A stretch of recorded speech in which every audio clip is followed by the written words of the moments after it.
All right. Yeah, what's good? It's your boy Sopri 706. This is the Dirty Bird Nation Report, the unofficial official podcast of Falcons Twitter. We're here. We're back.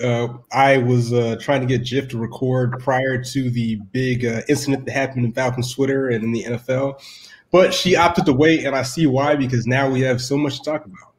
Not just that Julio Jones has officially jetted out of the Falcons facility, but a lot of you fans are continuing to show why fan is short for fanatic. Y'all are insane. Y'all are ridiculous. But let me introduce our guest. We have the legend Eric Robinson, Jiff Queen, of course. And we have Josh, who's hiding his face because he can't stop crying from Julio Jones leaving the Falcons. What's good, y'all? It'd be all right, man. It'd be okay. I'm not crying. My hair just looks terrible. Damn. Does it? Okay, let me just say, I was on vacation, okay, when it happened. So it's not my fault. I was busy. Do your job. Oh shit. I don't want to do my job when I'm on vacation. That's why I'm on vacation. Hey man, no days off. But anywho, what do we want to start with, man? Like, because there's a lot of nonsense, and I guess we'll start from the beginning. If you haven't heard, we'll start from the very beginning. What really kicked this off, and I think this shaped the perception for a lot of fans, is the whole Undisputed incident, which they have not spoken of since because they probably violated all kinds of laws. But essentially, Shannon Sharpe called Julio Jones, where it's looking like Julio didn't know he was live on air, and essentially said he's out of Atlanta, which started a whole firestorm of the media, fans. Twitter, of course, was in a frenzy. Now Julio's a snake. He's a traitor. Now all of a sudden he's injured all the time, doesn't show up to practice, training camp. He's not loyal. Whatever narrative you want to spin to hide the pain of probably one of the best receivers in the NFL and clearly the best Falcon in Falcons history leaving the team. So that transpired. There was a lot of talk where he might go. There was a little bit of alleged shade thrown because Julio said he wanted to go to a winner and go with the quarterback who had a quote-unquote big arm. And finally, the final shoe dropped, and he ended up going to the Tennessee Titans to join his son, A.J. Brown, who stands him all the time to the point where he's wearing his jersey at practice, which is kind of weird. And the Russian King, Derrick Henry, and Ryan Tannehill, who people were kind of portraying as the weakest link in this offense. But that's neither here nor there. So we'll start with Eric. I want to get your takes on the whole situation, man, because I see you tweet pretty regularly on this stuff. So on the Undisputed thing, just the whole situation, cradle to grave. Well, I mean, we might as well start at the Undisputed thing because that's pretty much how we got a clear picture of how the story unfolded. You know, from that situation, we found out that he actually approached the team with this idea of wanting to get traded, which changed the perception, of course, because it wasn't as if the team wanted to ship him out. It was more of he wanted to be out.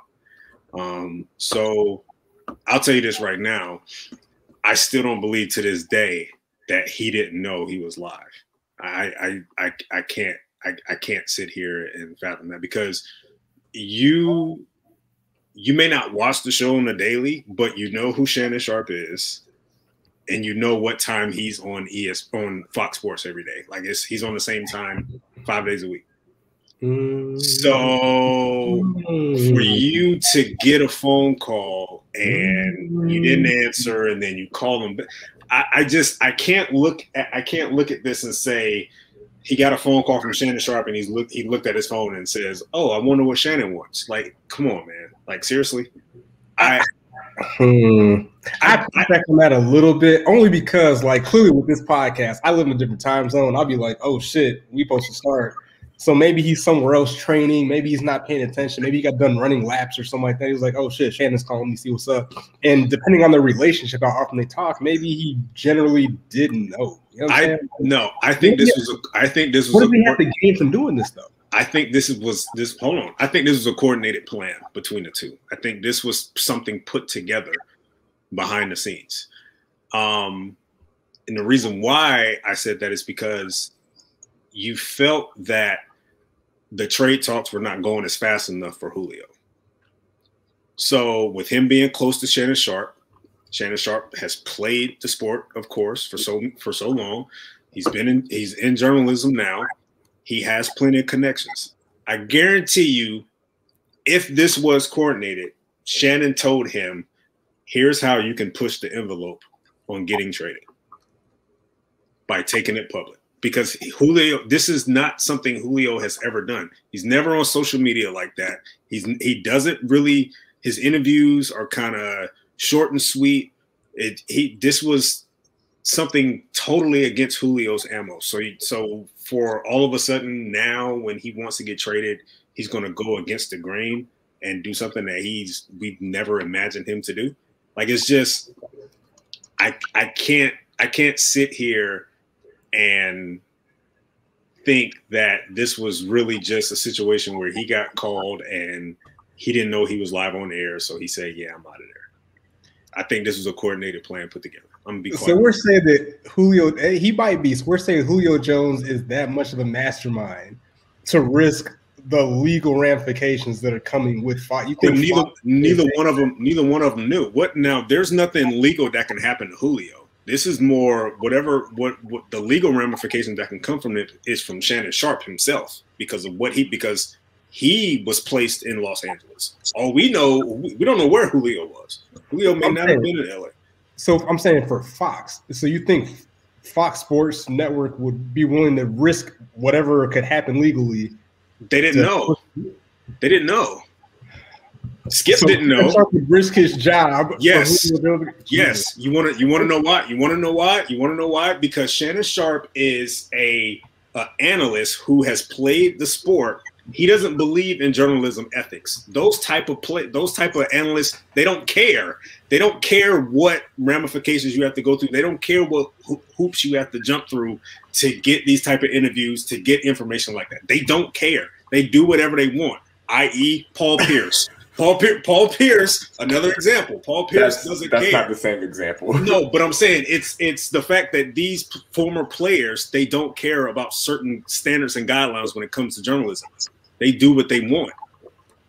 If I'm Fox Sports One, I want Shannon Sharpe to care because that's going to cost that company a lot of money for him doing that with them based in California. And based on the stuff that I've seen, the reporting that's been done around this, it seems like Julio didn't know that he was on the air, but at the same time, he also doesn't care. So Fox Sports, whatever that show is, they're good, but that's still a bad look for Shannon Sharpe, though. It is. Fox Sports cannot let that happen again. It is a bad look, and we may never. If it's something that's if there's a punishment that's going on behind the scenes, of course we'll never know about it. It's going to be handled under the table. But I do think this was something that was kind of pre-planned, and he didn't let anyone in on it, in my opinion, because this was. I don't think. When have they ever discussed trade talks on a show on Undisputed where they actually called up? Like, they've never done that before. They've never called a player and say, "Hey, man, what do you think? Where do you think you're going?" Like, this was a scheme. It was a plan that was put together. I really do think that. I think Shannon Sharpe was a mastermind behind it, and he didn't know. I don't think he knew what he was getting himself into because of that. I really don't. I can see that angle. And if that's the case, that really shines light on how bad he wanted to get out of there. Because that's a lot of coordination going on to force a trade. You know what I mean? So, well, you know whose fault this really is? Why'd Eric sigh like that? Fuck you, man. Whose fault is it? Terrell Owens. It's all his fault. What? That's where this all started, when they got together that one time. I'm kidding. I'm fucking kidding. I was scared to say, damn, he can't train with T.O. But anyway, that's neither here nor there. That's done. They've been traded. He's been traded. Okay.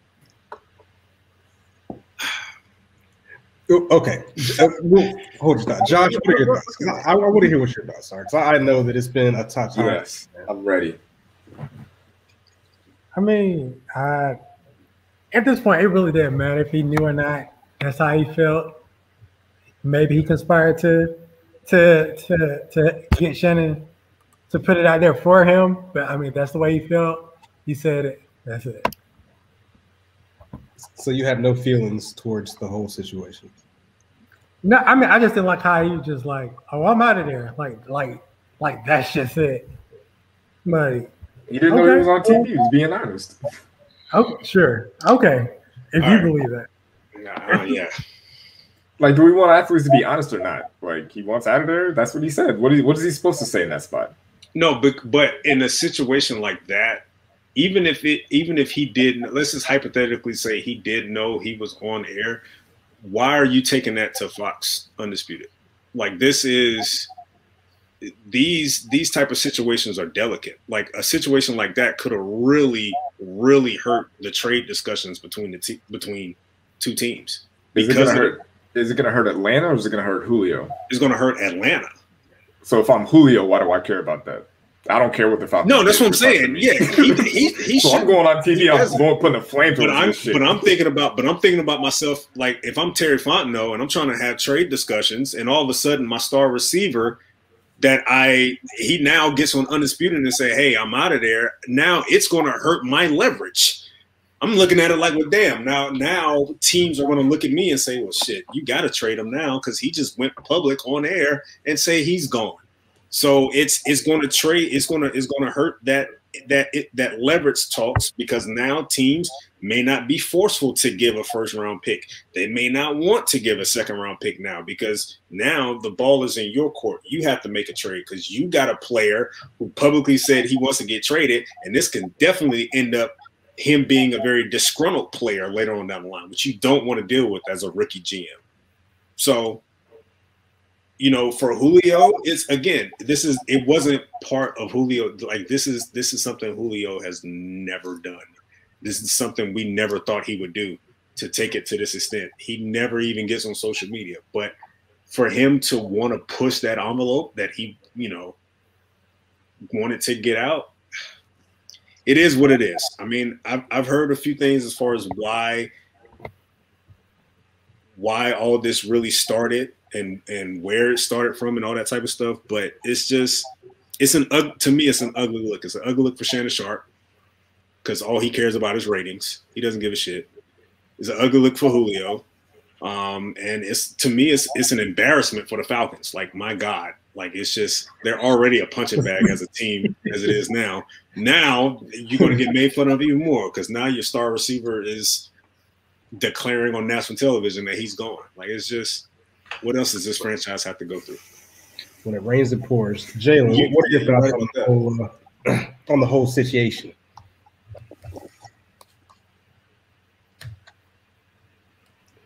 Or not? I guess Jalen. Hold on. I'm trying to, make my hibachi look sexy, because I don't give a shit about just anything going on right now. But no, I didn't care about the Undisputed stuff. Didn't care at all. It was shit happens. I don't care about Julio being traded. Good for him. Thank God he's out of the cesspool of an organization. Because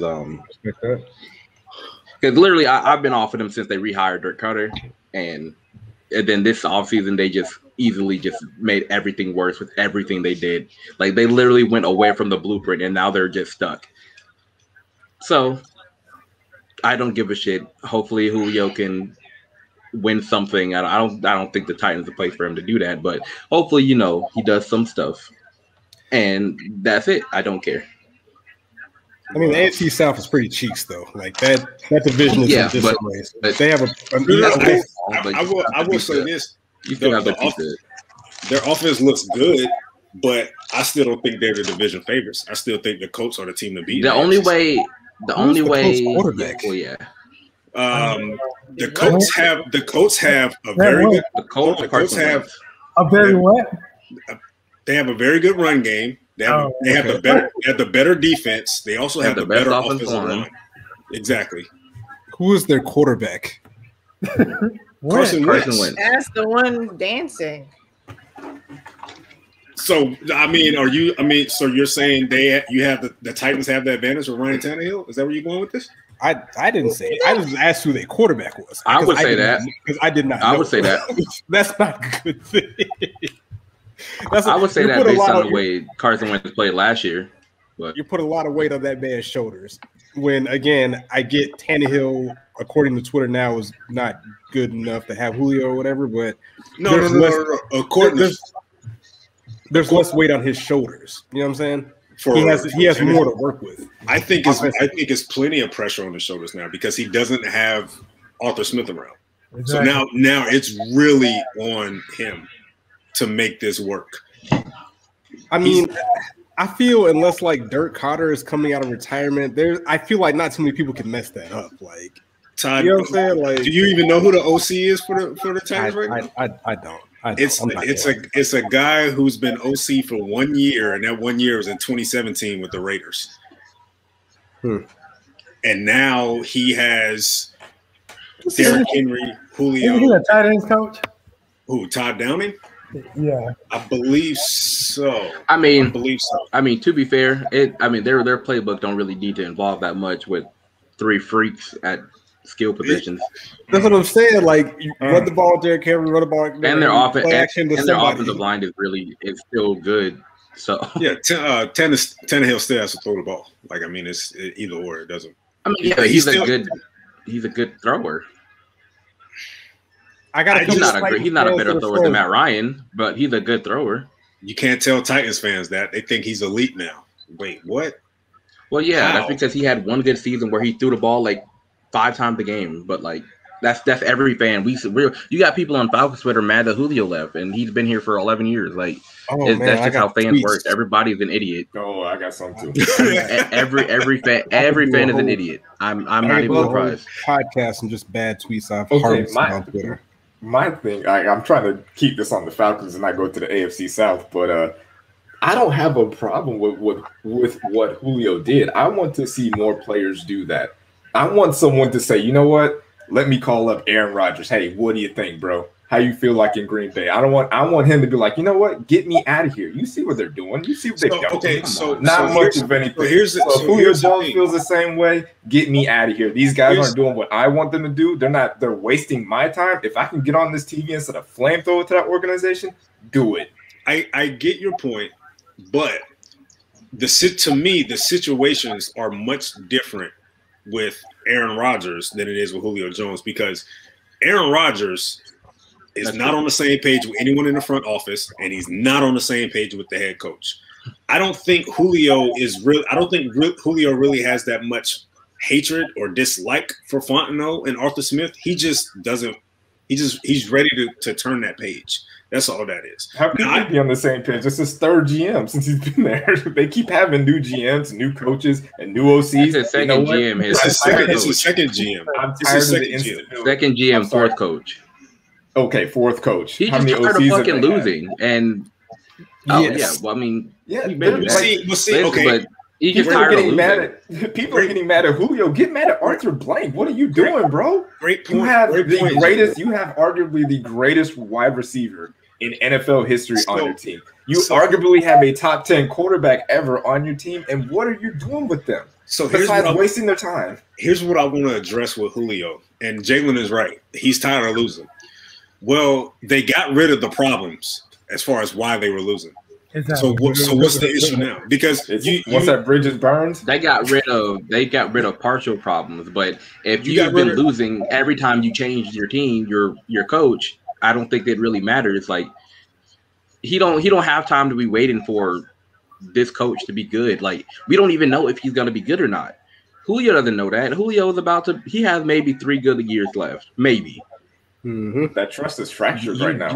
You don't have time at that point. He's just like, I've made enough money or whatever. Even if his whole thing with him wanting a new deal, I know. Give me 1 second.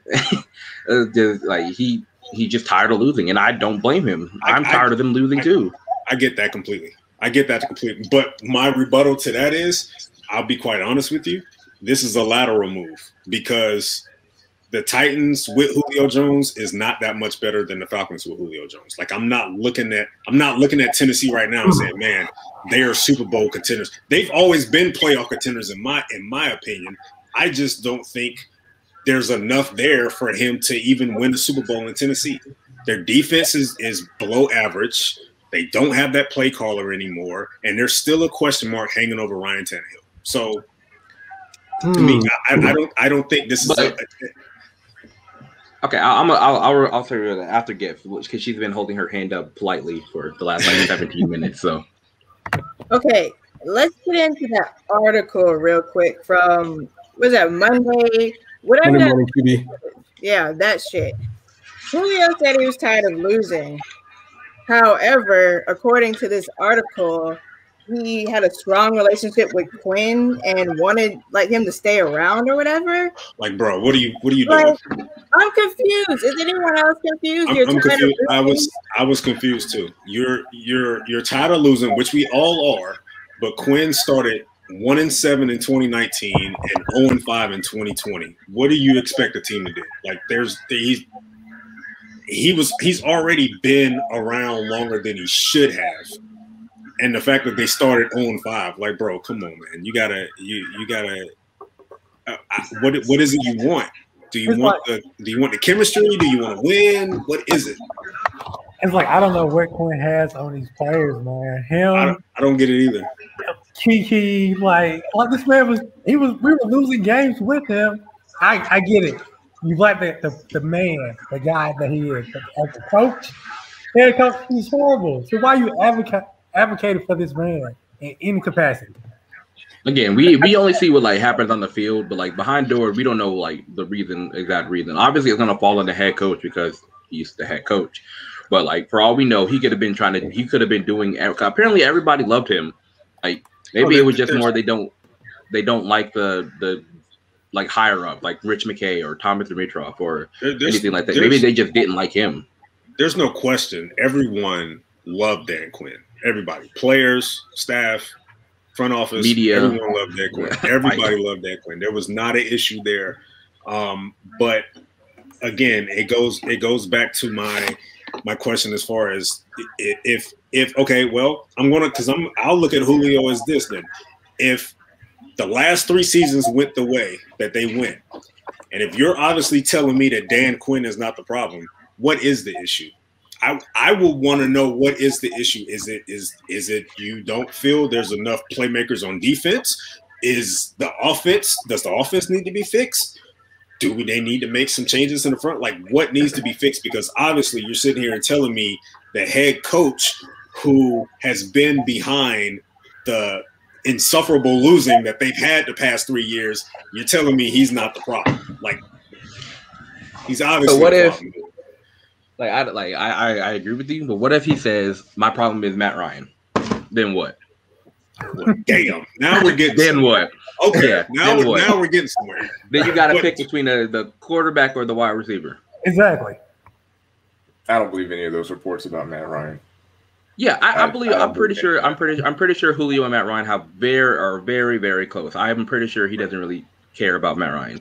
I'm just saying, like, what if that's like what would happen? They were like, all right, what can we do to fix this to keep you here? They say, get rid of Matt Ryan and give me another contract. Then what do you do? I mean, it really depends on when he says that. Because if he does it in the offseason, then you probably can't because of Matt Ryan's contract is terrible and untradeable.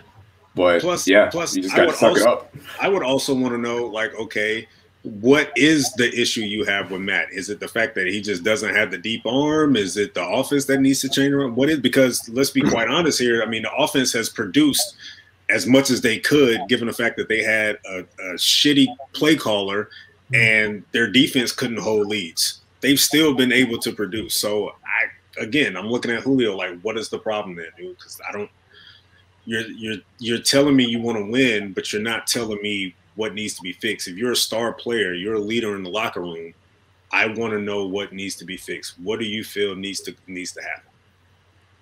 Because apparently he felt no one needed to be fired.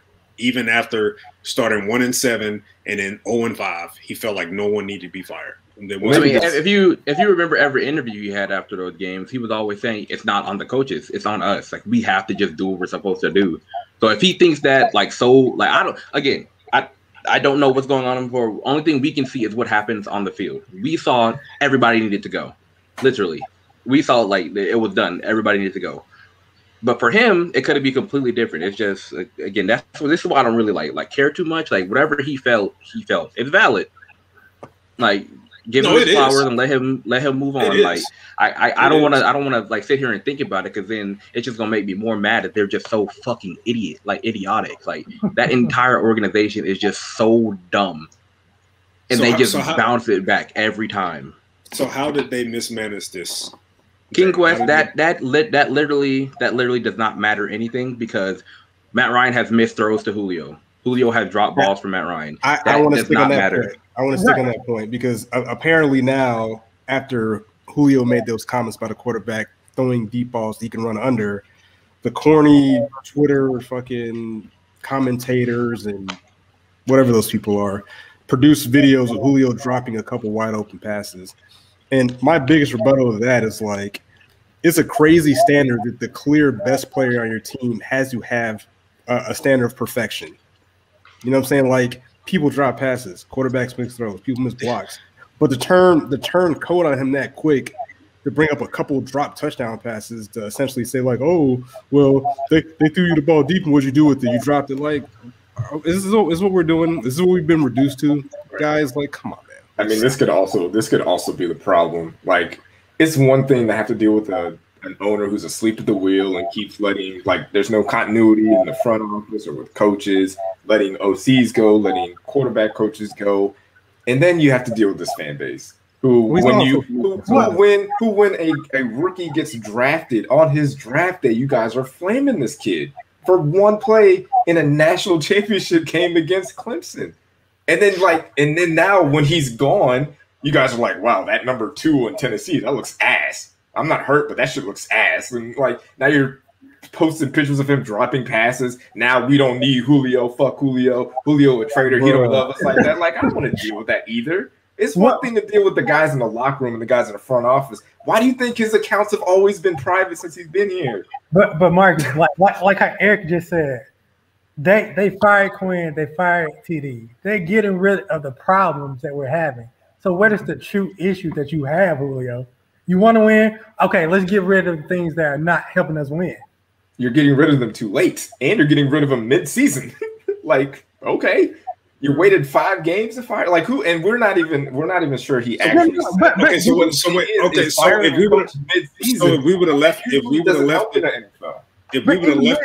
If they would have left it up to Julio, then Quinn might still be the coach right now. Exactly. So I mean, they had. Or if you would have fired him in the off season instead of a quarter through the season, like, reevaluate something. Like, we all know. No way. Oh, hell no. If Arthur Blank would have kept him on board for the entire season, that would have been awful. He shouldn't have been brought back that season. That is, I agree with that point. Yes, I agree with you there. But the team was 0-5. They had to make a change. Okay, so when I'm looking at it from Julio's perspective, he's like, hey, you've already committed to this guy. Let's just ride it out. Let's just see what happens. You guys brought him back. The ownership, the guys who are in charge, the GM, the president, y'all decided to bring this guy back, so we're going to ride with this coach. Like you said, every interview, he was like, it's not on Dan Quinn. It's on us. He was riding for his coach that y'all brought back for him. And then you fire him 5 games in. Granted, he's 0-5. I get it. But I'm looking at it from his point of view, where it's like, wow, so another coach gets fired. Now we got to have an intern coach. And then we got to do another head coaching search. I don't want to do this. I'm 32. I'm 33. I've been hurt this season. I don't want to do it anymore. I want out because I want to win. All right, Julio, we're 0-5. We're going to fire the head coach that got us to 0-5 for the most part. Why are you guys firing the coach that has it? We're 0-5, Julio. Like, do you want to win or not? Like, they're not going to continue to win. They're not going to win games with Dan Quinn still in charge. I don't care if you let him ride out because you know what would happen if he let it ride out for another 11 games. Then Dan Quinn goes 7-4, and then guess what? He bought himself back for 2021. And Marcus, the thing is, you're saying that he got tired of having a new coach. Okay, but if you request a new coach, requesting to get traded, you have a new coach, you have a new personnel to be around, you have a new playbook. So it's still the same shit. It's not the same shit because it's a different coach in the same. It's on the same team.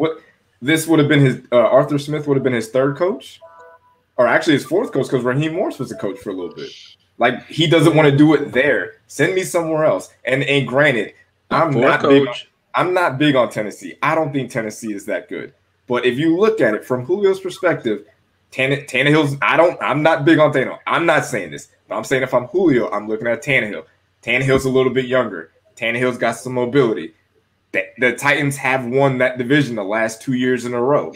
So they are closer to being a Super Bowl contender than the Falcons. I don't believe that because I think the Titans are a bunch of frauds. They just got rid of their entire secondary, and their defense is ass. And Derrick Henry is going on. He's going on 2 straight years of having 300-plus carries, along with those carries he had in the SEC for 4 years. He is going to fall off at some point. So from my perspective, I don't think the Titans are going to be that good. But from Julio's perspective, I can see what he is looking at.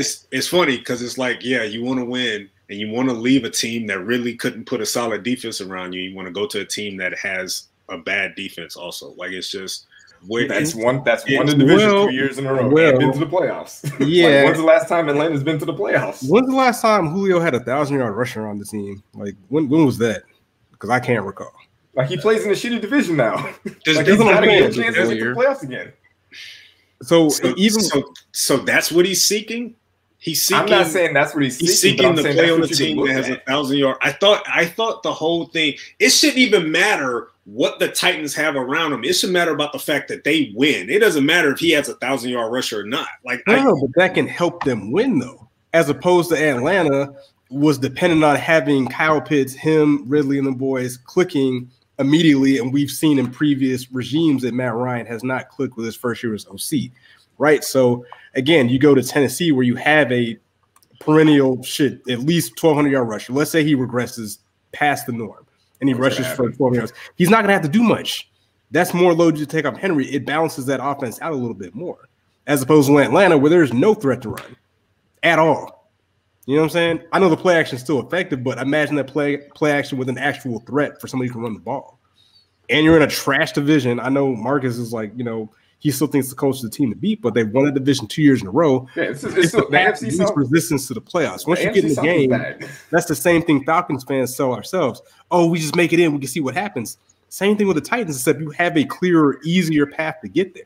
So, like, you got the AFC, you got the AFC South. The AFC South, you get 4 games against the Texans and the Jaguars, or you can stay in the NFC South and you got 2 games against the Buccaneers.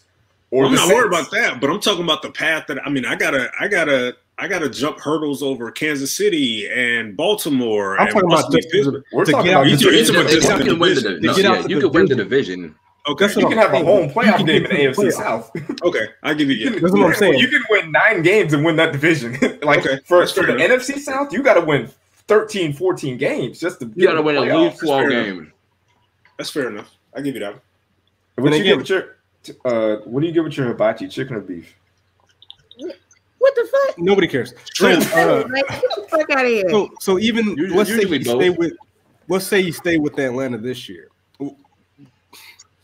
The prospects of Atlanta being good hinged on them being a top 5, top 2, not top 5, not top 5, top 2, which they could have been with him in the fold and Arthur Smith and Kyle Pitts and Calvin Ridley. They could have been a deadly offense. They could have. Would have, could have. We could say, all right, well, shit, this team won their division the last 2 years. We could slide up in there versus Atlanta. I mean, and this is all hinging on everything going right. Like, when does everything go right? What is not hinging? So is everything not hinging on Ryan Tannehill being Ryan Tannehill without Arthur? There's still stuff. It's not like he's going from one team to Tom Brady. He's going from Matt Ryan to a quarterback that had Arthur Smith for 2 years, and now he doesn't have Arthur Smith. And we saw what Ryan Tannehill is with a below-average play call. We saw that for 6 years in Miami, and he was hot ass, okay? We saw that. So now you're going to go from Matt Ryan to a team with a question mark like Ryan Tannehill at quarterback. Like, that's, to me, I'm looking at it like, okay, so. And I think that's a bit of projection from Falcons fans not wanting it to work. Like, I feel like if they traded, I think Tannehill's a question mark. I'm not saying he's not, but I feel like if you're going to go through jump through the hoops to get Julio, take on his salary, this is now going to be a priority. Like, look, whatever worked last year with Arthur Smith, we're going to double down on this shit. We're going to really make sure this works. I can't imagine them getting Julio Jones with no plan. Like, hey guys, Arthur Smith left. We're going to draft. We're going to trade for Julio Jones and not have any plans on how to execute this offense. I just can't in my head see that happening. If it does, it'll be a huge mismanagement on their franchise. But I just don't see how you can mess this offense up. I just don't see it unless Dirk Cotter walks through the door. Then all bets are off. It's just like run the ball, let Derrick Henry do his thing, play action. Like I don't know how you mess that up. You know what I'm saying? Like we'll see. It's gonna be an interesting season nonetheless. But I want to kind of move off the whole projection on what the Titans are gonna do with Julio, and let's talk about the guys we still got because I've been seeing a lot of capping, a lot of hating, a lot of selling out now that Julio's departed. So we have all had our various opinions on Calvin Ridley on this podcast. They haven't all been like great. We're not saying he's not a great player, but he's not Julio Jones. Nobody's Julio Jones. But according to Falcons Twitter, the Falcons are going to be fine, just fine without Julio Jones. PFF is tweeting all these stats saying like, oh, Calvin Ridley is going to be the projected leader in receptions and yards. Oh, Calvin Ridley's the GOAT. And my response to that was fantasy football was a mistake because fantasy football puts fans in this alternate reality that numbers equate things that they don't necessarily equate. Like, again, one of these guys tweeted out like, oh, I'm glad Julio's gone. Now we got a guy that's finally in practice. I'm like, Julio wasn't in practice and was still the best receiver on the team. So, like, what do you – arguably elite, yeah. That's what I'm saying. But these people are deranged. Like, I don't understand it. Look, there's no way around this, okay? Losing Julio is huge, okay? There's no we're going to be fine. No, that's BS. You're lying to yourself, okay? They went from an elite offense potentially to a pretty good offense at best. They're probably going to be a good offense. There's no replacing Julio Jones, man. Like that, the fact that we're talking about a receiver that gets double teamed at the goal line. Like, where do you even you don't even see that? That element is gone. Now, with that element gone, now you're asking a rookie tight end and Kyle Pitts to kind of to crank up the responsibility in year one. I like Calvin Ridley. I think he's a really, really good receiver. Is he wide receiver one? He is a wide receiver. He is a number one wide receiver, but he's not wide receiver one. That's what I'm saying. Like, there's a big difference. That's what he's by default the number one wide receiver. Marcus, what shit are you about to say? No, that's what I was gonna say. There has to be a difference between what a wide receiver one is and what one of the all-time great wide receivers are. Like, okay, I got like Julio Jones is something different, but like Tyler Lockett, he's a wide receiver one. There's a gap between all-time greats and just your regular wide receiver ones. Like Calvin Ridley is a wide receiver one. Obviously, he's not Julio Jones. Who is Julio Jones? Like, there's Stephon Diggs? Like, maybe. But like, there's a pretty big gap between what Julio is and what the next are. Like, even DeAndre Hopkins. He needs to do it a little bit longer, but there's a gap between what Julio has done and what he's been doing and the next guy. So to put that as a negative for Calvin Ridley isn't fair. Because it's the way that they're he's a wide receiver one. He's put up wide receiver one numbers. If he's not Julio, we get that. But who is? Who was on the other side drawing coverage that helped him get those numbers? And I don't want to hear the splits like, oh, the 7 games that Julio didn't play. But look at the numbers that he put up without Julio, though. He got. Okay, you guys didn't win with Julio either, so I don't know what that means. Yeah, but who would you rather have? But now he has to do it for 17 games. Without I understand that, but the games that he had without Julio, he put up pretty decent numbers. That's all I'm saying. He put up wide receiver numbers. Did he pull up Julio Jones numbers? No. How many wide receivers have put up 300-yard games? That's not the point. The point is people are selling out, saying that now we don't need Julio Jones because Calvin Ridley is a wide receiver one. That's my problem. That's different. Everybody, every team Every team in the NFL should have got on the phone and called Atlanta for Julio. Every team. The Bills, the Chiefs, the Patriots. There isn't a single team in the NFL that when they heard Julio Jones was available, looked at their wide receivers and said, you know what, we good. Not a single one of them. And if they did, their GM should be fired. It doesn't, like, if you can get that guy for a first round or a second round pick, you get that guy. But to say, like, I think we're having two different conversations. I feel like people are saying that Calvin Ridley isn't capable of being a number one receiver, and he is. He has shown that he can do that. For at least 7 games, he has shown that. That's all I'm saying. Wide receiver ones run straight. Here we go. That's all I'm saying. Ridley does not run straight. He runs backwards. He runs sideways. Hell, sometimes he runs upside down. So the thing with that is now Ridley, like we pointed out, yeah, he looked great in 7 games without Julio. He definitely did. But once again, he's going to have to do it for 17 games now. He's going to have to be the man. He's going to have to be the main when opposing defenses game plan against the Falcons, he's going to be the main responsibility. So now he's going to be seeing the likes of the Jalen Ramseys and the Tre'Davious Whites, those type of guys. He's going to be seeing that for 17 games now. He's not going to be seeing the cornerback 2. He's going to be seeing cornerback 1 every single game. Can he still produce with that responsibility on his shoulders? That's where wide receiver 2 shows up and plays big. Kyle Pitts, let's go again. Okay. Well, we can unproven Kyle Pitts. Yeah, well, he's already a top 5 tight end. Because like Eric asked me earlier, I didn't get a chance to answer it. He asked like, what did I think they mismanaged? If you're but beside the whole quarterback thing, which is whatever at this point, I've said that many times at this point. But like, why didn't they pick up another wide receiver that wasn't just Frank Darby if they knew they needed to trade Julio? Like, if you're only it just means like their messages are misaligned. Like if you're saying I'm trying to win, and you know you're trying to get Julio, and your best avenue to win is to be an elite offense, why are you not bolstering your offense in the draft, especially if you're losing your best player? Right. If you know, like, why did you wait till the 6th round? Yeah, especially like why are you waiting? And this was a very good crop of wide receivers, especially towards the end of the middle of the draft. And why are you not? Crop. Yeah, why are you not? They're expecting Matt Ryan to make the whoever's behind Ridley, whoever's on the opposite side of Ridley. I guess it's Russell Gage.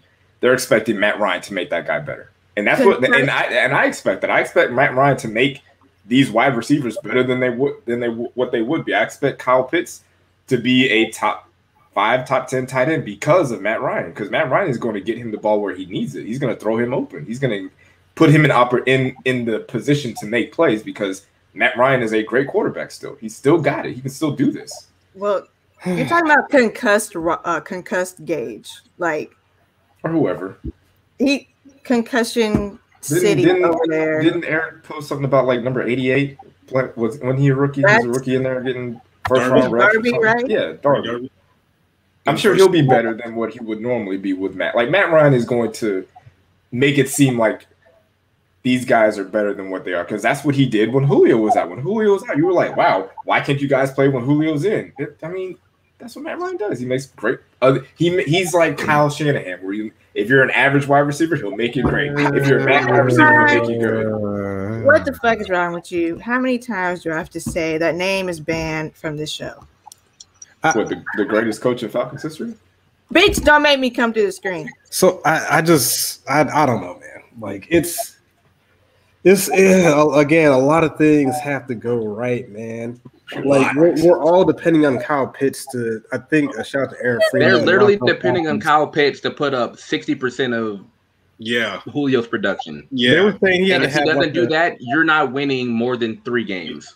Yeah. I think he said Aaron was saying like in the last 18 years, I guess he'd have to have a year like Jeremy Shockey's rookie year, which hasn't happened in like 18 years or something crazy like that. Yeah. Did he? I think he had did he have 1,000 yards that year? I think it was right under it. 900. Yeah, 900. Yeah.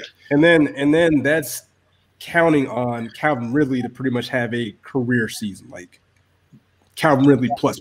Like what y'all are projecting him to be, that's what he needs to have in meaningful moments, not like garbage time. Like who cares if he gets 200 yards and we're losing by 30 points? You know what I'm saying? That's a lot. And then that's also asking Pitts, who is a rookie. Rookies do what? They hit the rookie wall. They make mistakes. You know what I'm saying? So that's we have to have a lot of things go right. And if we were to retain Julio Jones, that is crazy part is, Pitts. You know what I'm saying? The crazy part is you need a lot of stuff to go right just to be an average team. Yes. Yes. Like that team has drastically just ruined everything. Like they're cooked. They're cooked. Like in general. Because then next year, like again, I'm knocking on wood every time I say this. And if I tweet or anything, what do you do if Matt Ryan is just not good? Then what? We took this. Hey, we man, took all of this together. Should I just start drinking this now? Please. No. You'll need it for the season. No, so you'll need it for the season. Take one sip. I have another. I don't need to take a sip. To Jalen's point of what happens if Matt Ryan is cheeks, and there's been tweets like, "Hey, what if Kyle Pitts is a bust?" You know what I'm saying? Like, what if Kyle Pitts is a bust? You know what I'm saying? Like, there's a lot of things that can happen. But I've said this in the group chat. I don't know about on Twitter. I've said in various group chats. If this season doesn't look pretty good, pretty fruitful, and a certain player on a certain team in a certain division that plays a certain position that throws the ball looks really good, I'm gonna be upset. I'm not gonna lie. I'm gonna be upset. Are you talking about Fields? I didn't say names. I'm not gonna say names, but I'm just saying, like, you know what? I'm gonna say this. Kyle Pitts is not going to be a bust. Kyle Pitts is a unicorn. We haven't seen a player like him in a very, very long time, if not ever. And right now, I am going to put my name on it. Kyle Pitts will be in the Pro Bowl this year. God damn it. I mean, he will be in the Pro Bowl. He will be in the Pro Bowl. You can go ahead and book your ticket to Hawaii or Orlando or wherever it is. He's not even in Hawaii. That's how I know you're lying now. Is it in Orlando now? That sucks, man. I wish he was back in Hawaii. I don't care about him being in the Pro Bowl. That's cool, but like it's got he's just like Jalen said. You're not telling him to come in and be Julio Jones, but you're telling him to come in and eat up a good chunk of Julio Jones's production as a rookie. If you don't think Justin Fields is starting, I'll have to introduce you to that quarterback room. Justin Fields will start week 1. He'll beat out. Go ahead and screenshot that one. I'll have to introduce you to that quarterback room real quick. If you don't know, we got the Red Rocket there, Andy Dalton. He's the man who hasn't been in the playoffs. The God. It's gonna be a battle. Rifle. If he doesn't beat Dalton in training camp, he's gonna beat him in the preseason. Justin Fields is gonna start. Literally. Who's their first game? Who do they play in week 1? They have they play the Saints. The Rams in week 1. That's they're in LA. I'm looking at the Packers schedule. Never mind, my bad. They're in LA. They got the Rams. I might sit him on that one. I might sit him. Aaron Donald's out there. You can sit that game. You can play against the Bengals in week 2. I'm not putting my rookie out there week 1 against Aaron Donald. Fuck that, man. Hey, Andy Dalton, go ahead and take that hit, bro. You've been paid, man. Take that one. You can go out there and beat Alex Smith for us. Not Justin Fields, buddy. Yeah. So I kind of want to look at some of these tweets. I don't know if you guys got any other. I got some tweets. Yeah, let's get in. Let's get into these fans and their stupidity. Hold on. Can I say something like real quick? Yes. Yeah, go ahead. Eric, I'm going to answer your question because you said, what would I have done to like not mismanage the situation? Yeah. First of all, 2 years ago, when you obviously know you need to win, because that was when Arthur Blank gave the this is part, like I'm not gonna like really blame Arthur Blank for like much because he is definitely at fault for some of it, but like I don't know how much blame you can give to like the 70-year-old man who just said, y'all have free reign to do whatever y'all want. Rich McKay, you were pretty much in my position right now, and I'm gonna go focus on being at Home Depot. So I like he's definitely at fault because he definitely has ultimate say because it's his team. But so you think he put too much responsibility in the wrong hands of individuals in the front office. Yeah, because I understand it, especially if like I don't know how much he knows about football. Like he just owns the team. A lot of them don't know shit about anything, so he just has money. But 2 years ago, when you say you need to win, regardless of what's going on with like Kubiak and all that stuff, you do not hire Dirk Cutter, regardless. Because one, again, that is mismanaging your roster. That was a god awful. This is also when he gave that mandate to be like, look, y'all have to get offensive linemen to protect Matt Ryan. Then that put more pressure. Yeah, that because there was like 2 good linemen in that draft, in that free agency class, and they got scooped up in like the first 2 days. They didn't have the money for that. So then besides like the whole Dirk Cutter thing, you at this point you have to either go for somebody who's proven to be like even decent. You don't even have to be good, especially with the talent that they had right then. You don't have to be like a good offensive coordinator. You could be decent. They chose the worst one in the league. So and what stuck with me is the fact that they played against Dirk Cutter twice a year. Literally, and they cooked them. And they cooked them. That was the only game the defense looked good. And then they brought them in. And then they said, you know what? We want that. Right. What? So, like, again. I don't understand how. I don't understand how LaFleur gets let go. I know how Shanahan. You bring this up. You bring this up every time, and every time I will shut you down because again, even his first year in Tennessee, unproven. His first year in Green Bay, unproven. It took him getting Aaron Rodgers for him to look amazing. Doesn't matter. They knew nothing about him. Yeah, there was nothing about him besides he was an assistant. Yeah, but he was an assistant. That's Kyle Shanahan's offense. Doesn't that help with continuity though with Matt Ryan? No. It doesn't because he could easily run something different. I would have promoted him. I wouldn't have let him go, but I would have promoted him. You could have moved him to like lead offensive assistant or something. But again, it doesn't matter if you're going to hire somebody who has a different philosophy than him. He's just going to run the offensive coordinator scheme. It wasn't going to matter. All right. If he leaves, he leaves. Like I'm not too bent up over Matt LaFleur because apparently he don't even like Aaron Rodgers don't even like him. So like. I think he's a good coach. I think he's a good offensive coach. I don't really mind all that. But situation in Green Bay, man. We can have a whole other show. I need Aaron Rodgers. Someone give Shannon Sharp Aaron Rodgers' number. That's a bad situation. I'm pretty sure he already has it. Let's do that. Make that call. That's a bad situation in Green Bay. Pat McAfee can call him. There's really a lot of hate and dislike in that situation right there, man. It's ugly. Okay, so you have the offensive coordinator situation. You have the lack of actually good offensive linemen. I will say this: offensive linemen are the hardest position to find consistently because offensive line is easily the hardest position to play beside quarterback on the field, always. But on top of that, you spent not only did you go out and spend money on them, you spent money on 2 of them for bad money. Which then, as the next year came, you pretty much had to cut both of them. If you're like, that has to be better, like cap management between like whoever their cap person and like TD. They have to be like, okay, well, if we're even, let's say they should have given themselves more fail safe. They shouldn't have given the players more leverage than the coach at that point. Like the players literally probably like, we want this number, we need this guaranteed, this has to happen. And they're like, okay, well, Arthur Blank said we have to win and we have to get off the line. And so we have to do it. You like whatever it takes. They have to do better than that because they're paying like $6 million right now, and neither of them have jobs right now. So there's that. And then on defense, I've been saying for a long time, like I understand drafting, to re-up your offense or whatever, but you can't let that cornerback room get the way it did at all. And then. Like you gave up. I understand you wanted to give up Trufant for his contract, whatever. Cool, but you still need to replace his production. You draft a rookie, and then the rookie obviously plays like a rookie. Who would have thought? Crazy how that works. I was told TD was one of the better GMs in the league, so I don't know how that. I've seen Falcons fans say that. Yeah, why did you in drafting? No, in drafting,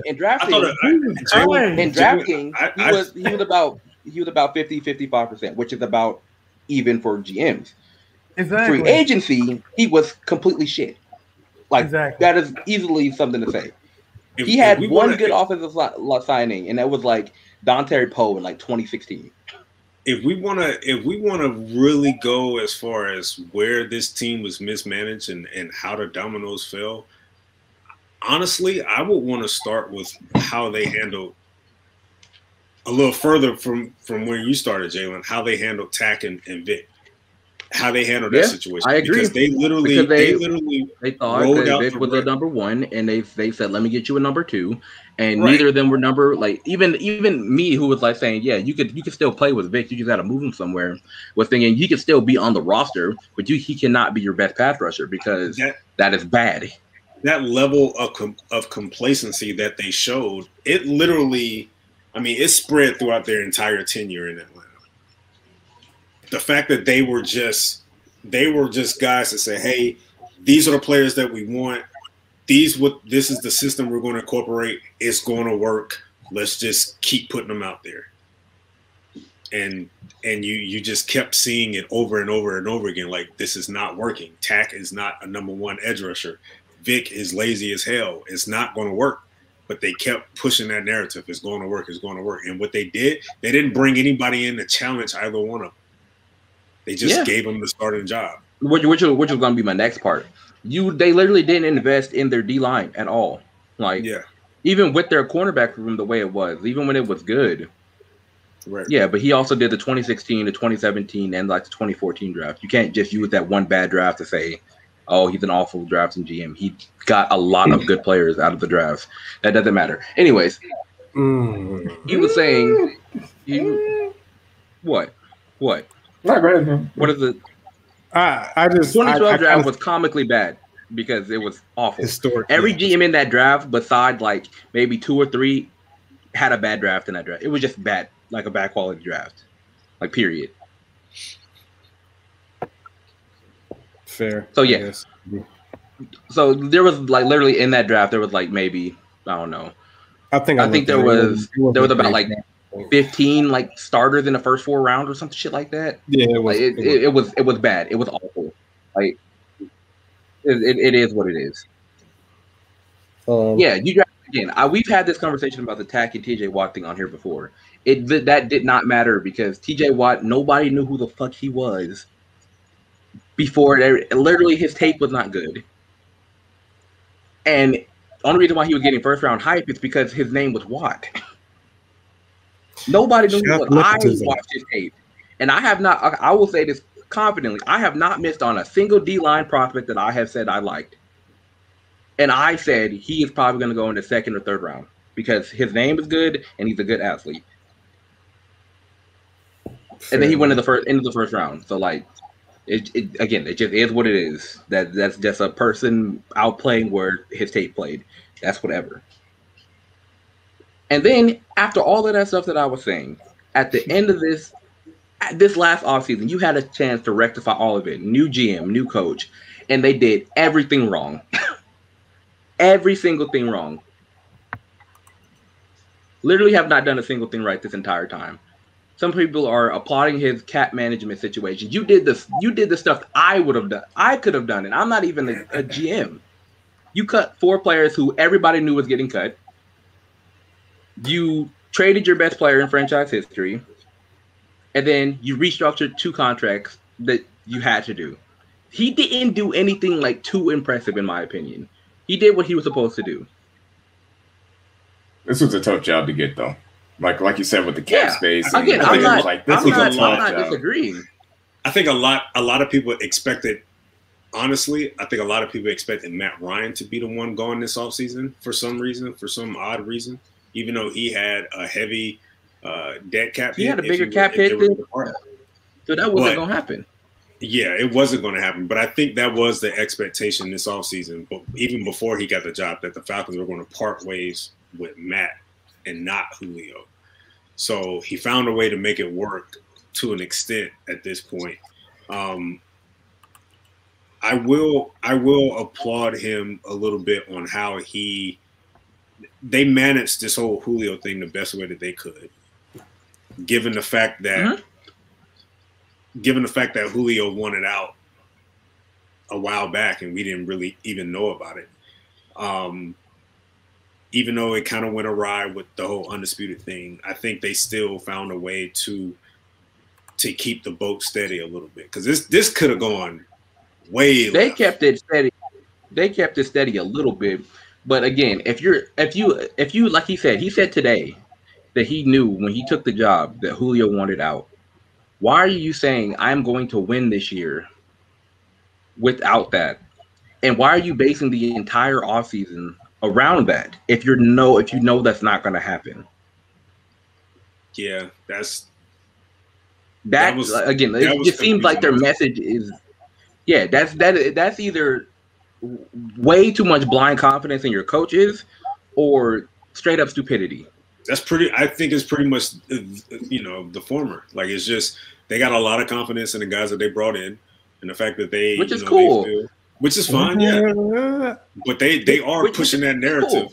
They are pushing that narrative. Yeah. No, they shouldn't have drafted anybody from Georgia. I'm tired of that. Stop. The only person there was two people they could have possibly drafted from Georgia this year. And that was Aziz and maybe Eric Stokes, and that was in like round 2 or 3. Aziz with that ugly knee issue.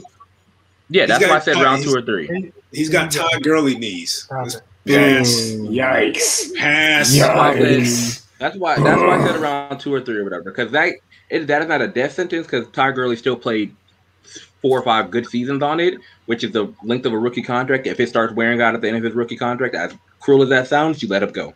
Simple. Don't pick up the option. So I guess for Arthur Smith's narrative, I think that's kind of like what you're saying with Fontenot. Like, that's what you have to do. You don't want them to come in there and say, like, oh, yeah, we're going to suck. Like, you're going to be like, oh, yeah, we do believe in our guys. Right. Like, I don't know what else you want to say. You know what I'm saying? Like, they really have no other choice. So I guess I get that, but at that point, you don't have any attachment to those players, so you need to do what's best for the franchise. What's best for the franchise is everything opposite of what they did. And if you're going to go that into it, you need to go all into it. You can't be 50-50 on it. Well, and I guess that's kind of the confusing thing for me is him know if it's true that he knew that Julio wanted out, and then you draft Kyle Pitts, but the idea is to have Pitts, Ridley, Hurst, and the gang to have this offensive onslaught, but you knew that, and it's just weird to me. Unless he is that confident that he does. I don't know any coach that is confident enough to say, hey, you know what, guys, we don't need a Julio Jones in our team. We're going to make it work without him. Like, I just don't – something in my soul doesn't sit right with that kind of mindset. I understood where they went in terms of, all right, we know Julio is going to be gone. Let's go ahead and get Kyle Pitts, because he is, like you guys mentioned, he's just an offensive unicorn. I get that.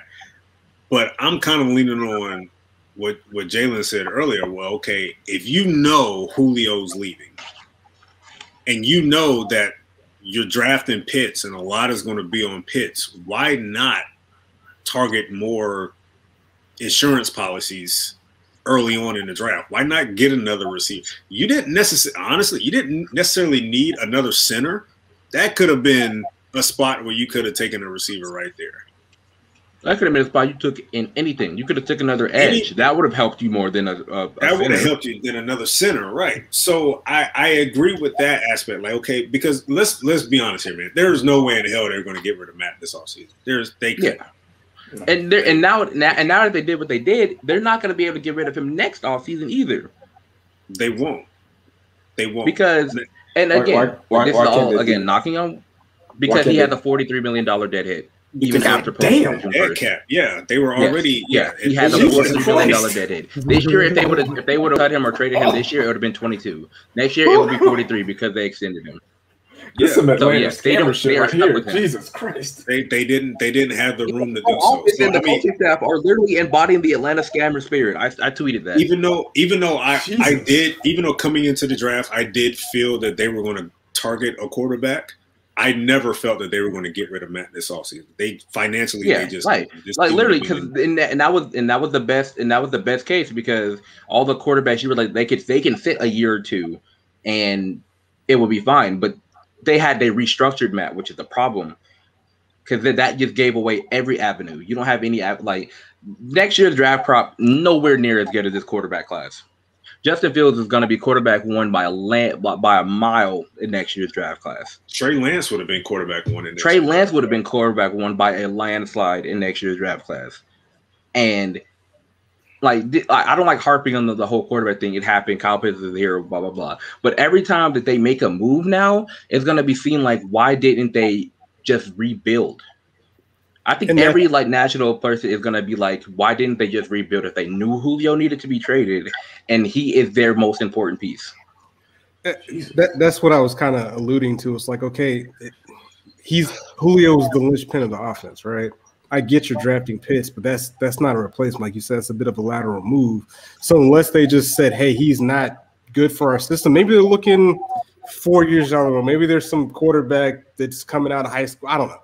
But I just don't. If that Archie dude Manning's balls out, out man, there. Archie Manning's out there. Yeah. But I'm just saying, if this dude balls out this year and then continues to be on that trajectory, I'm just gonna be like, I don't know, guys. I don't know, quarterback. Man. I mean, again, time will tell. Maybe, you know what? Maybe Kyle Pitts will be the GOAT. I don't know. We'll see. But he could be the GOAT, and it's not gonna matter if they don't have somebody to throw him the ball. You're right. So, Jesus, exactly. I was excited for the season. Now I'm getting less and less. I was never excited for the season. I was gonna watch the games again. You know what I'm saying? Like I stopped watching like in week 10 last year. I was like, I can't do this shit no more. But I watch every game. I'm going to watch every single game. You're better than me. I got okay, yeah, I definitely, because I'm also a psychopath. Because I watched the Super Bowl like 16 times. So we both know you're different. We both know that I'm a psychopath. So So smooth transition to another psychopath, Aaron Freeman, Locked On Falcons. I've said this before. I think I've told him this in the podcast. I don't know how he does that shit every day because there's nothing positive that comes out of talking about the Falcons every day. But he put out a tweet that I saved a lot of the responses. He tweeted out, main thing with the Falcons losing Julio Jones is you introduce a lot of more volatility into the offense. Julio was a son, that steady presence that is going to rise every day, predictable times, which you can base everything around. You won't have that anymore. The quote tweet responses. Your host, Mr. Sheffield, said, this is actually a good thing. I was like, are you trolling or whatever? I was confused. And then this other dude, Neek, the real Pat Man, tweeted out, and this is my other thing. Fantasy football was a mistake, and analytics, Excel spreadsheet access was also a mistake because he proceeded to post a whole spreadsheet showing all the splits of what Calvin Ridley did without Julio Jones. And I'm just like, we lost all those games except one. That's neither here nor there. You got another dude, Sean Wright, 82, and I kind of was leaning with his take was, say it a little louder. I like Ridley, but 3rd and 7, big play needed. Julio came through consistently. I don't know if we can say that about Ridley yet. And then just some other stupid shit. But the whole Excel spreadsheet just like, oh, yeah, look at these numbers. He's better because in games we lost, he had yards. Like one of those games he had 50 yards. Another game he had 52 yards. The other games we fucking lost. Like, I don't care. I don't care if he leads league in reception yards, receptions, none of that shit. When we need a catch, can you give us a catch? That's all I care about. You could have fucking 100 yards for the season. If you get us in the Super Bowl on 100 yards, whatever, make it happen. I'm ranting now, but I just hate people. I hate Falcons fans. I'm sorry. You guys are terrible. Like you're all terrible. You're all bad. Y'all need therapy. You need help. Y'all literally. Y'all really, really, really fucking need help. Like, I don't follow saying y'all. Like I think I follow everybody in here, and then there's like 2 more people at all. Like period. Like that's it. I don't follow any more. What I'm not getting is, all right, why are we at a level where we're critiquing how Julio thinks the fans and the team? Like why? Okay. Yeah. Like that doesn't make discuss. Let's fucking discuss. First of all, okay, the man wanted out for whatever fucking the reasons are. He wanted to be traded. Okay, cool. Why right after you hear that do y'all all of a sudden your brains somehow switch to hating this man's guts, bringing up his dropped passes, bringing up his injuries, and all of a sudden Julio's a totally different person to you than he was a week ago. Like a week For ago, 11 years. Fucking God, he was a fucking freak of nature, a fucking alien, all that shit. You guys rode his dick till sunset. Oh my But God! now- Language. Christian podcast. Nah, Good fuck that Lord. shit. No, shit. let's not quote that. Right that dick, Jalen. Right that dick, Josh. Let's go, baby. Huh? What is Anyways, this? I hope children do not listen to this show. If you do, then I don't know what to tell you. Parental control. But now y'all are like, no, he sucks. He's always sucked. Fuck him and all that shit. Something is fucking wrong with y'all. Like, what the fuck? And then you wanted him to thank you. Please thank us. You were begging this man to be like, thank you, Falcons fans. I don't care if he did it. PR puts out a statement and it's not good enough. Like I don't literally. I don't care if he did it or not. I didn't care. I didn't care at all if he did it or not. Because you know why? Because when it's time to induct Julio into the Ring of Honor, everybody's going to be back on him. Like it don't matter because it's going to happen. He's going to get inducted. He's going to get inducted into the Hall of Fame as a Falcon. Like it's just, and all is going to be forgiven at that time. I don't care. Ooh. And then for you, so yeah, he apologized with a Titans letterhead. All right, what else you want? The man is not on social media as it is now. Do you want to tweet? Which is crazy. Instagram post? What do you want? For his entire career, they were like, "Oh, Julio doesn't do anything. Everybody else is in the media. He's just over here working." So when he does it for another team, it's a problem now, huh? What do you want? You want a video? You want a TikTok? Like, what do you want? Like, you want him to come? You want him to come?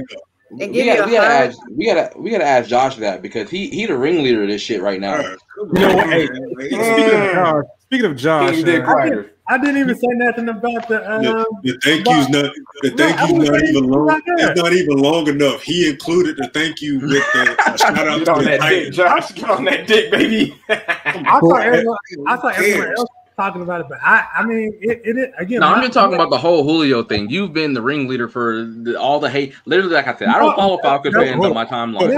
So he can't wait to get back on that. Pause. Just real quick side note. I don't know if Josh saw the score, but the Hawks got. We lost.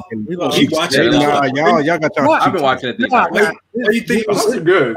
Why you think he was quiet the whole show? He been watching. Right. I was drinking. Oh, yeah. This is cut that light on, bro. No. So back to what Jalen was saying, and I've said this before, Josh. I've said this multiple times. I think I said this on the podcast. You have too much power and influence on Twitter to be doing what you be doing, bro. You cannot continue to carry yourself the way you carry yourself. No. Again, you have too much. Put some lotion on, nigga. The only time I spoke on it was when the call with Shannon dropped. When I heard that, that's when I just not just this, a multitude of I be thinking I'm tripping sometimes, but now that I hear like everybody else saying it, then I know I'm not tripping. Like there's is this the intervention? Are we having an intervention right now? Am I feeling something? You've been pushing. When? You've been pushing that we hate Julio mess, man. No, like, I hate him. Josh, let them talk. Josh, let them talk. We're here to help you, Josh. Let them talk. Let Eric talk. Let him express himself. See, Josh, you're not helping the cause because you're talking for Eric. He's trying to tell you how you hurt him. Eric, please tell Josh how you hurt him. Can we do this? Let's do this the right way. Because I'm just saying, you have been pushing that the past few days, man. I've been noticing that. I think there was even a certain time you wasn't even addressing him by his name. You was just saying he or him or that guy. And that was you, bro. I saw it. Eric, let it out. Let it out. Let your feelings out, man. Josh, let him talk. Josh, let him talk. Come on. He just finished. Let him talk. But wait. My main thing. Jalen, how do you feel, Jalen? Tell him how you feel, Jalen. Let him know how you hurt him. Let Josh know how you hurt him. No. Okay, this is a safe space, Josh. You need to stop. This is an intervention. Let's do this the right way. Gift, do you have anything you need to say to Josh? Josh, you've been starting a cult, man. You got a cult of Julio. You gotta chill with that. But this is Josh. Just wait, Josh. Just wait. Let her talk. Can she talk? I've seen Let Gift talk. Why aren't you letting Gift talk, Josh? Because I have to get this out. You have to. You're being selfish, Josh. This is an intervention. You're being selfish. I've seen people say, "Oh, Julio he's always injury prone." I'm like, first of all, I thought the team last year mismanaged his injury, so I'm not gonna say he's this injury prone type player. Because again, at the end of the day, it's still Julio. My main gripe was the call with Shannon Sharp, and that was it, and how it went down. Hurt people, man. Hurt people. I'm not mentioning him like, oh, Julio gonna suck. Yeah. It's just funny that he goes to QB with like Ryan Tannehill with no OC. He didn't have a choice in that. Huh? He didn't have a choice in that. I mean, he did it, but I mean, it is what it is at this point. That's his quarterback. But I'm not saying, oh, he gonna suck, yada yada yada. It's like, okay, that's fine, but he's still a great player at the end of the day. I just felt like it was. I feel like you're singing a different tune than what your Twitter account says. No, exactly. Your Twitter account says something totally different, bro. No, this is what I'm gonna say. He's still Jalen, go ahead and speak on it, Jalen. I know you got something you want to say. He's still a great player, but I feel like how he handled it was bitch assness, in my opinion. See, it was bitch assness. Yes, that's where I disagree, because he could have pulled a Jalen Ramsey on us or some shit like that. You know what I'm saying? That's why to me, I don't think it's that bad. I just said Eric got all your tweets on deck. That's why to me it's not bitch like it wasn't as bad as it could have been. He could have been like, man, you know what, Shannon, I love Atlanta. I love the fans, but I don't think it's gonna work out. He could have said something like that. Not like, oh, really up to you. I'm gonna just let you know what's out there. No, why? He didn't know he was being recorded. What do you expect him to be like? Yo, man, I love Atlanta, man. Like he literally like. Julio's too smart, man. He wants Julio. Josh wants Julio to be fake. That's what he wants. He wants a fake. Literally. Hey, Eric, read those tweets. Read it out. Read it out loud. Josh didn't even want no closure. He was like, the closure was you saying. That was it. He said, "Oh, I'm out of there. That's it. What more do you want from him?" Josh is like, bye. Josh mad. He mad. Dog. Yeah, he's hurt, man. Like at some point, he needs to express that, and we need to acknowledge his feelings and how hurt he is. And at some point, he needs to go through the motions of how he's feeling. Go through those emotions. Josh might be MAGA at this point. He cares more about the organization than he does the players. That's crazy. He's out here riding for billionaires. He's out here supporting white billionaires over young black men. No, I care about the players. I care about. Put that phone down here. Hey, read that tweet. What does that say? Read that. It hurts to let your dog go, but sometimes your dog ain't your dog for real. And you quote tweet Falcons fans understand. I wonder where that come from. Where'd that come from? We don't know. This man. We don't know, man. We don't know. Expose this man. Yeah, now you don't know, huh? Now you don't know. You're being cryptic as hell now. No, but I'll joke aside. My parents always taught me, like, if someone doesn't want you, then let it be. Julio doesn't want Atlanta, so let it be. Let it be. So let it be. So your attitude on this is to just let it be. You would have been petty too, Josh? Because if your attitude is to just let it be because he doesn't want you, I would like to pull up Exhibit A, which is one of these tweets that I have from you. King Moses said, "We lose one player and y'all start jumping off cliffs." Josh quote retweeted and said, "I'm not jumping off anything. Just ship Ryan off so he can get a ring." And then an hour later, someone else, Hike Lee, said, "Wherever Julio goes, I hope they win the Super Bowl next year." Josh I know this one. "Fuck him and the team that he goes to. So if you don't want him, just let him be." That's what we're doing, Josh. You're lying. You're saying one thing on the podcast. You're tweeting something else. No, this is what this intervention is for because you're not being honest with yourself and everybody else here. You're hurting people. You can still say and let it be. You can still do that. And still be petty and lie. It's a ridiculous. Josh, you have a problem. You have. I got a phone call. I know where this was going.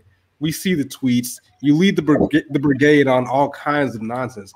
All I want you to do is use your powers for good, man. Like you could be so much better.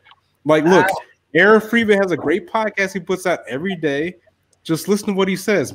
Most of it's pretty legit. You know what I'm saying? Like, regurgitate that stuff, the good stuff, the positive stuff, the smart stuff. Eric writes a lot of good articles. Repost that stuff. Retweet that stuff. Push that to the masses. Champion the good stuff. Push that to your knuckle dragging, mouth breathing followers. Everything that everyone publishes, I push it. It's just people they gravitate to what they want to gravitate towards. So you continue to feed them. Good job, Josh. You feed them slop. That's what you. I feel like at this point, Josh needs to apologize to everybody on this podcast right now. He needs to apologize to everybody and to all the listeners. I've already said this before. Josh has been muted on my timeline for quite some time.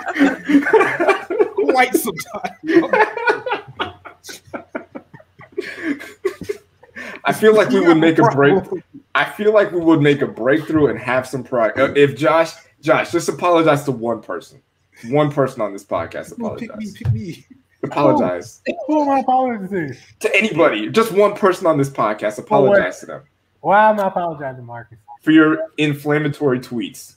They wasn't inflammatory. They were. I just read them. Eric has 5 of them on his phone. That was in that You're moment. deflecting, Josh. This is the problem. You won't just take responsibility for your actions. Just apologize. I'm telling you, when that call dropped, I went off.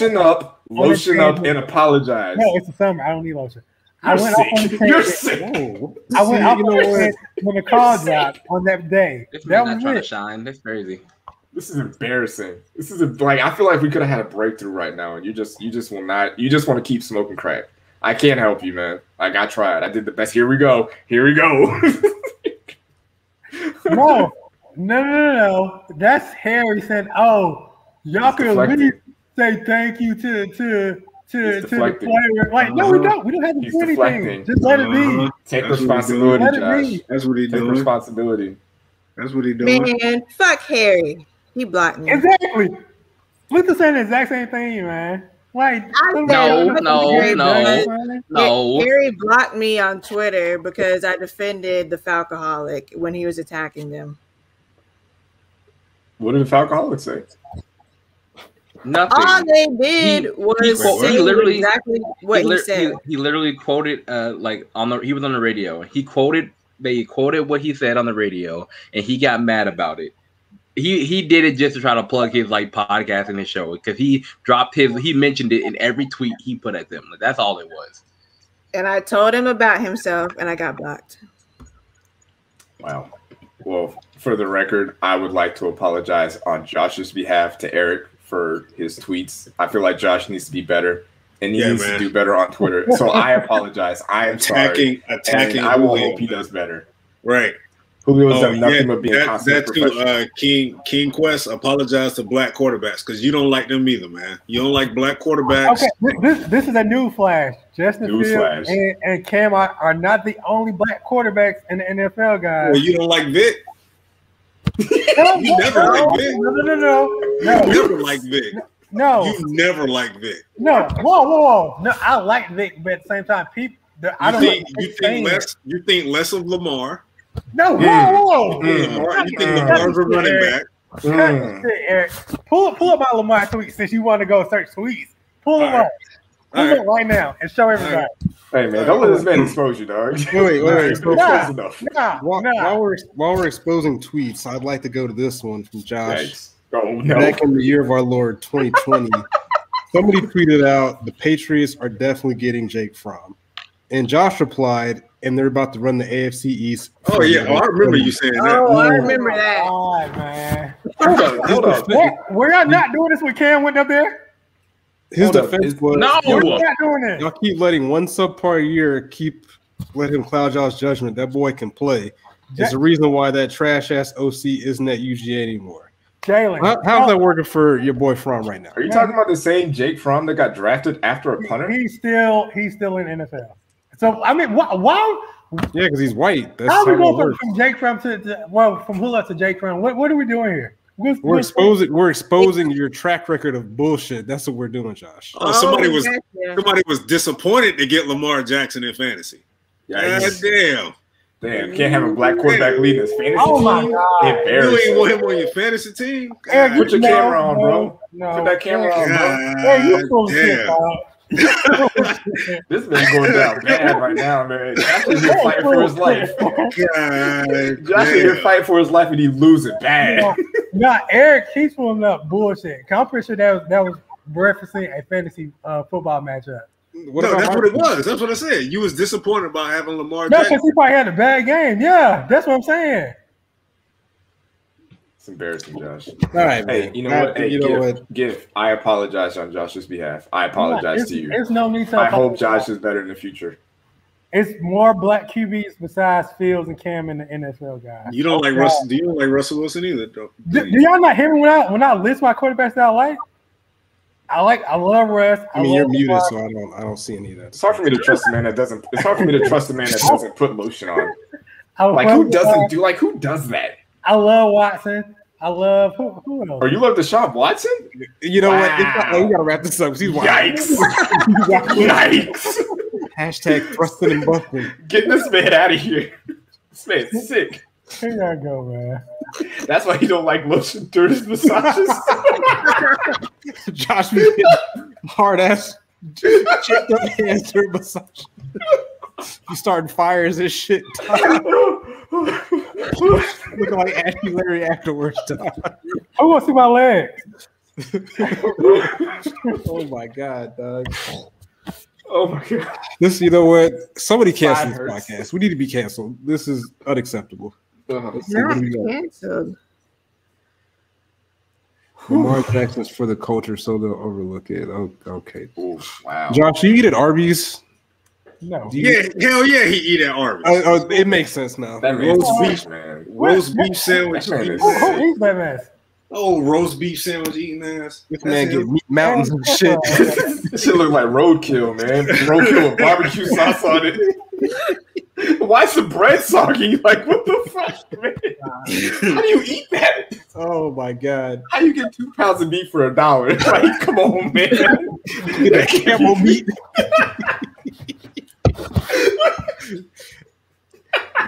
You know what? Eating pasta meat at Arby's, man. And that goes double for Reggie nasty ass. So you be trying to stay at a Waffle House and shit, talking about like, oh, I go to Arby's for the jalapeno poppers and shit. Shut up, dog. Nasty too, dog. Wow. I like the Euros at Arby's, bro. What? Euros? Get out of here, man. Fuckers Twitter's sick, man. Y'all are sickening. Oh my God. Oh man. Oh yeah. I'm sorry, Jalen. I'll apologize on Josh's behalf. I hope he will do better. So I will apologize for him on his behalf. I'm sorry, Jalen. Josh better enjoy his time on my timeline right now because literally at every time football season starts, he gets muted anyway. So I mean, the feelings are mutual. Y'all do need to. I haven't even followed Marcus back because I don't want to see it. I'm like I just be muting you because you be retweeting some dumb shit. Like you do have a little cult following over there. He does. He has a little. I don't have. He has a group of followers that just stick to everything he says, and whatever they say, they'll do it. It don't even matter, especially with that Georgia Bulldog shit. That's sad, man. That's so sad. They are not going to be satisfied until every player on the Falcons team is a Georgia Bulldog. They gotta have one in every position. Like Reggie said, we're not saying draft everyone. We're giving you players. We're giving you players this year. Like I just said, we could have drafted Stokes. We could have drafted who else came out? Whoever. But we're not just saying draft. It was literally 4. There was literally 3 even I mean, somewhat decently like NFL players. And Right, like not every Bulldog is a decent player at the We're next not level. saying that in because someone was like, "Oh, Falcons, they could draft JT Daniels." I'm like, hold up, no. JT may be good for the college, but pros might not be his thing. So okay, you want to hear something See, crazy? You're saying you that don't- you're saying that about him, but he is 1,000 times a better prospect than Jake Fromm is. Off of You know, all you strength want alone. to know why? You want to know why he would make that exception? Josh would make that exception because JT didn't commit to Georgia early on. He committed to USC first, so he's not really a Bulldog. He's just like you wearing the jersey now. You didn't commit. He's not a real dog. You're not a real dog. That's what it is. Yeah. Right. When he turned to Georgia, he was a real dog. Again, I love that team. I mean, if his game transition to the NFL, then so be it. I'm just saying I don't see it at this point, and I could be wrong. But You talking about Jalen? That's just my opinion. Jalen, you talking about that Jake Fromm that got drafted after a punter? Is that who you're talking about? Is he still in the league? Yeah, I could have sworn. Hanging on my thread. He's a third string quarterback. Josh, I could have sworn by now. I could have sworn. Hold on. I could have sworn you said he was going to beat out Josh Allen. I could have sworn you said he did. The tweets No, are. I got the tweets. I can put the tweets. He said Jake Fromm. Jake Fromm that got drafted after a punter would beat Josh Allen, who just led his team to an AFC championship. I said that in the summer before Allen went off, and I gave Allen his credit after the fact. So let's put some context with that. Please. I feel like if Jake Fromm was that good, There is no context you could say that would make that even sound right. None. Wait. Josh Allen did not look good prior to last year. So what He looked better than Jake Fromm. Yeah, but why did they bring in Mitch Trubisky if they had Jake Fromm? Because they need They're another the same person player. to serve Gatorade Actually, too. Mitch Trubisky's a better quarterback than Jake Fromm. Wasn't Jake Fromm drafted Mitch after a punter? Trubisky sucks. Yes, he was. But Jalen, to end all this Jake Fromm crap, was he a pretty good collegiate quarterback? Yes or no? That's all I need. Yes or no? Yeah. Jamarcus Russell was a Okay. great collegiate That's it. quarterback. Ken Like, Dorsey what- was a what- great what- college He quarterback. I don't want to hear anything wasn't else. gonna win you. What does that mean? He was an okay. He was a good college quarterback. Correct. But That's all again- I'm saying. I'm not saying anything else. I'm not saying Hey, maybe the anything pros else. might not be for you, dog. You know what I'm saying? If it's Maybe not, pros it's is- not. Look, It doesn't work out for everyone.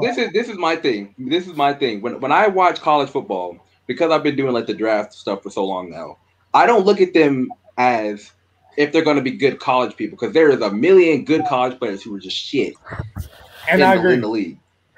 So like, I don't look when I say people are good or bad. I don't care about college shit. I'm talking about if you're going to be good in the league. And I knew from the second year that Jake Fromm couldn't throw to his left past 20 yards down the field that he was going to be some shit. Ken Dorsey was great in college. Didn't pan out to anything. Like, get some Miami slander in here. Come on. Hey. What's Miami? I'm not. Hey, I'm a Miami fan. I'm like sometimes you look great in college, but it's like you gotta be honest with yourself. You knew Jake Fromm after he got drafted after a punter wasn't gonna be it. Like it just doesn't happen for you. I mean, something you never anything. right, man. No, you just got to take that L, my guy. Take the L, Yeah, man. you know what? Take the L. Hey, I forgot about this. Somebody mentioned that Josh might actually be like undercover MAGA, but I forgot Jake said this. Yeah, literally. Ooh. I forgot Jake out here elevating his people over us. What you think about that, No Josh? wonder he went to the Bills. They fit in for When No wonder Josh don't out, put on lotion. He want to be elite white too. Shit. Yeesh. Yeesh. when that He trying to be Uncle Ruckus. God damn.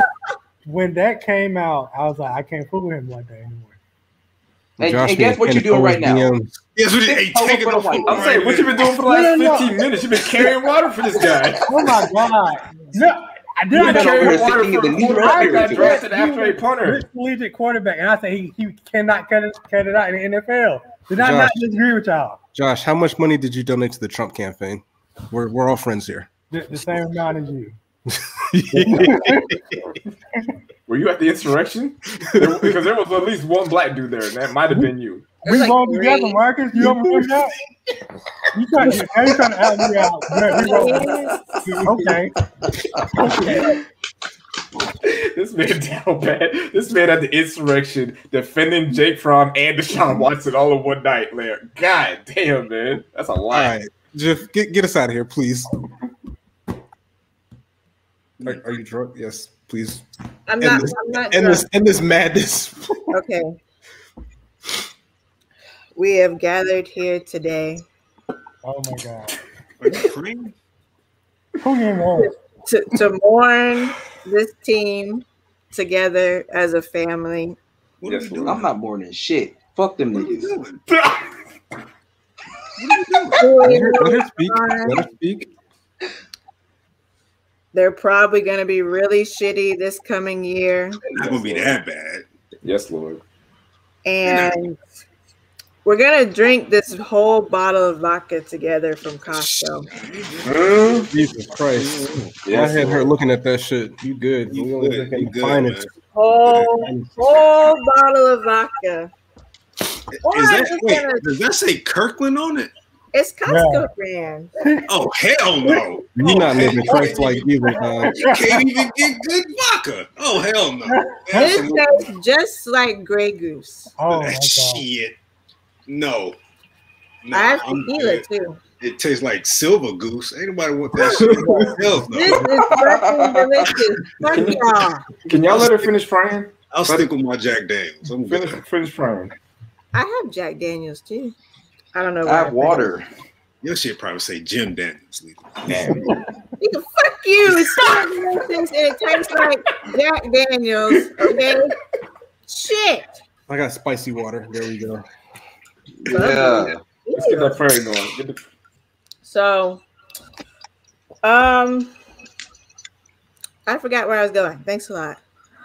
But we appreciate everyone for tuning in. What the fuck is going on in someone's background right now? Is that an organ player? You having me cuss when you put on church shit?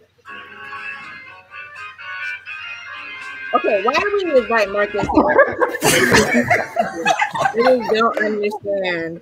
Like, what the fuck?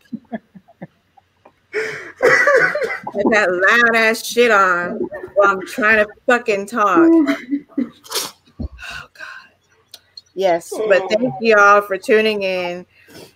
This is South Breeze, one appearance every blue moon. He's like a fucking eclipse during the off season. Wow. So you may not see As a him family, again all right. for like, I don't know, till August maybe you'll see South Breeze again and shit. I don't know when we're gonna do another fucking episode, so y'all better cherish this shit since we've been on here for almost 2 goddamn hours. But what the fuck else do we have to talk about? I don't know. We appreciate y'all tuning in. Does anyone have any shout outs? Let's start with Marcus. Just shout out to Cocoa Butter, the sponsor of this podcast. Keeping your skin smooth and non-ashy. Goddamn Not right. the watery kind though. No, not that one. No, that's the one he uses. How would you know? Nigga ain't seen lotion since the 90s. Jalen, do you have any shout outs? Yes. Shout out to Julio Jones for being the best player in Falcons history. I send my praises to him, short and sweet, just like he likes it.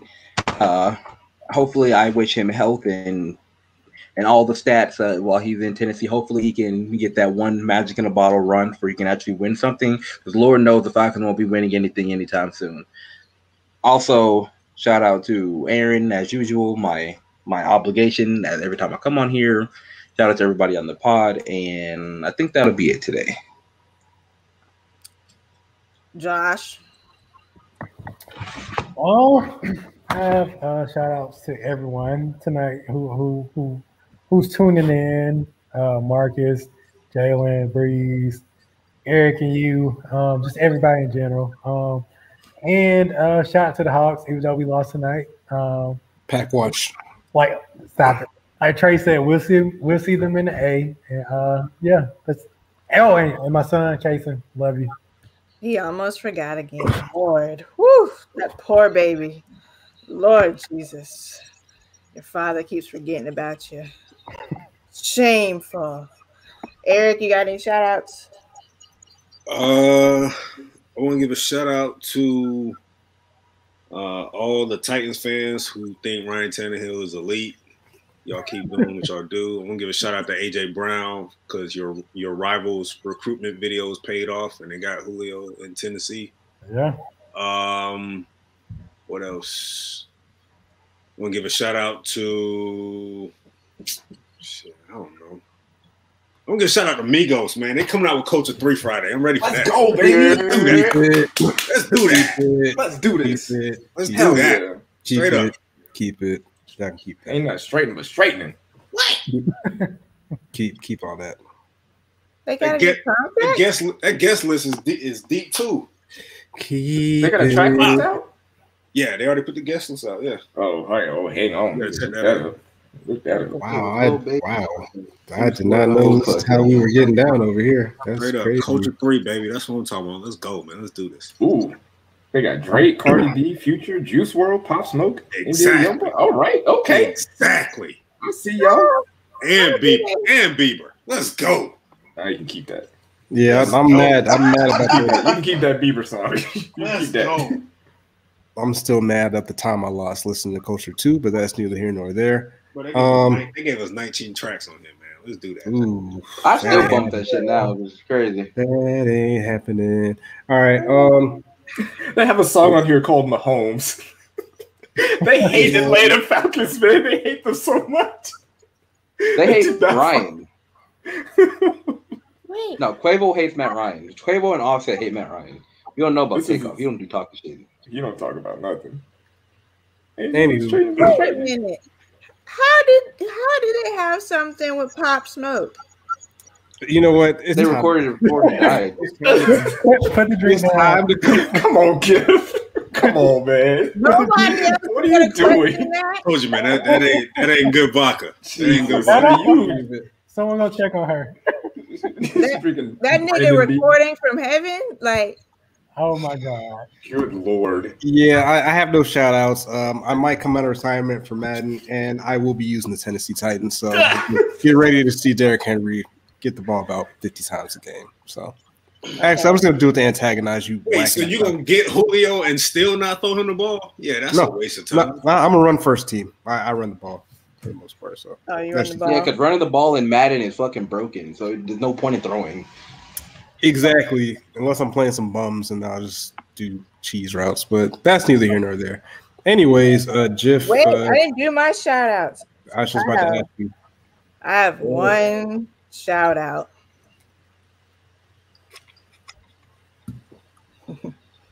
Shout out to Jazz. All right. Okay. Wow. Jesus All right. Christ. Why? Nah, did you get shout out to the Jazz? I'm out of here. I'm not coming back. Why we gonna shout out her? I said Jazz, not the Jags. Marcus, no. Why we That shouting was out for her? Marcus. She's the reason. She's the reason Eric, why my account is Eric, suspended. Rush. By the way. Because your account has been deserved to get suspended. Oh, what's here? So we can get this thing suspended Why again. we Come on. shouting out to her, man? Hey, I'm not telling you my new account. I'm keeping it low. No, I She's got a it. I'm profile. telling his new account. Hey, yo, chill out. Oh, Why we I already shout- got it. why we shouting That's her right. out? It's a wrap. Eric, hush. Why we shouting her out? All right, Okay, everybody, we're done with this. Good night. Everybody's report I got the some- official I podcast. got some words. I got some words for her. Yeah. All good. we out. Let me end this before I get in trouble. God fucking damn it. End.